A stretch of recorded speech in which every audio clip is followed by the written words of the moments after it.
So police responded to a report of a collision here in the 1300 block of Alki Avenue Southwest. So when police arrived, it was just before 6 p.m.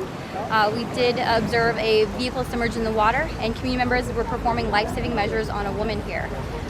So police took over medical care for both subjects that were involved in the collision until Seattle Fire arrived.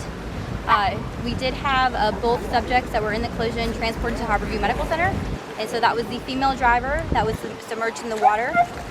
She sustained life-threatening injuries, and then the male driver sustained non-life-threatening injuries.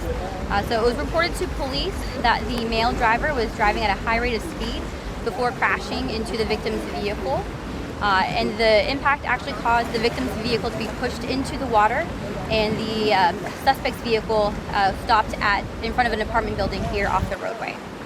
And we do have our TCIS, our Traffic Collision Investigation Squad detectives, here on the scene, and they will be leading the investigation. And if anyone here in the community has information about the collision or what had occurred, we do ask them to please call the TCIS office, and that's going to be at 206-684-8923. Do we know if either one of the drivers was impaired? The investigation is still ongoing. That information has not been found out just yet. Were they going the same direction, or was the head-on collision going opposite direction? It was a head-on collision. There was supposedly CPR. Was that, I guess, then for the car that went to the victim in the water? Yes, life-saving measures on the female driver.